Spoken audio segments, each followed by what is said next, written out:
ఈ నామం ప్రారంభం చేశాక స్టార్ట్ చేయడం కూడా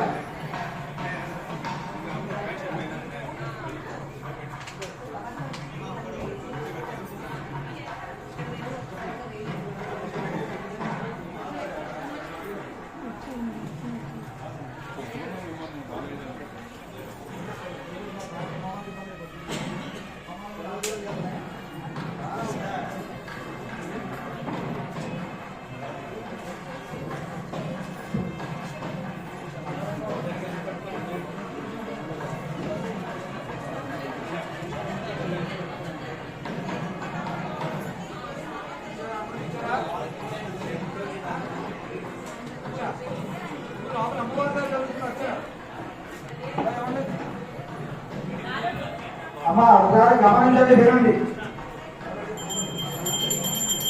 లోపల ప్రధానంలో ఉంది కదా మూలమూర్తి, అమ్మవారికి సహస్ర మాసం లోపల జరుగుతోంది. ఇక్కడ ఎందుకు చేస్తారు? ఇక్కడ అమ్మవారి విగ్రహం ఉంది, శ్రీచక్రం కాబట్టి అక్కడ వాళ్ళు చేస్తున్నారు. మీరు మామూలుగా కుంకుమ చేసేవాడు కావాలి అమ్మవారికి. అమ్మవారికి నేర్చుకున్నాగా మీకేం కావాలి? ఏం కావాలి? మీకు సౌభాగ్యం కావాలి. సౌభాగ్యం కావాలంటే ఏం పూజ చేయాలి? కుంకుమ చేయాలి. కాబట్టి అందరూ ఓం మహాలక్ష్మి కుంకుమార్చన చేస్తూ ఉండండి. ఇలాంటి పెద్ద మనుషులు వస్తారు, దెబ్బేస్తారండి ఒకసారి. అయ్యా చెప్పండి, కానివ్వండి. రెడీ, అందరూ రెడీగా కానివ్వండి, చెప్పండి.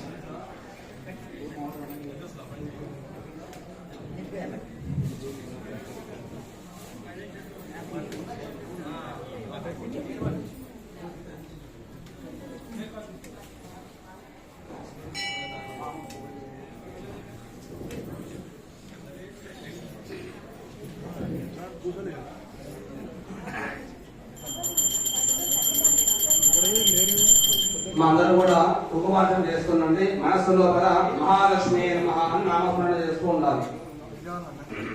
అమ్మవారి నామం ఎంత బాగా జపం చేస్తే కనుక నాకు ఇష్టం అంటారు. మనకి సహస్రనామంలో కూడా వస్తుంది.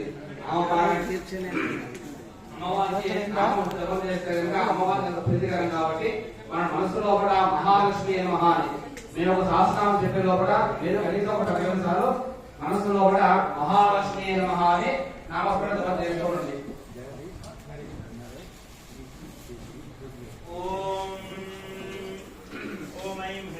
శ్రీం శ్రీమాత్రే నమః.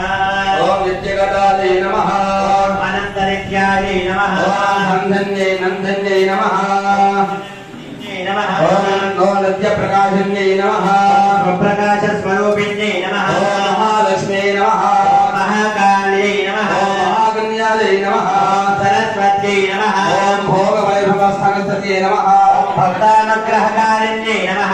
ఓం ఈశావాస్యాయై నమః.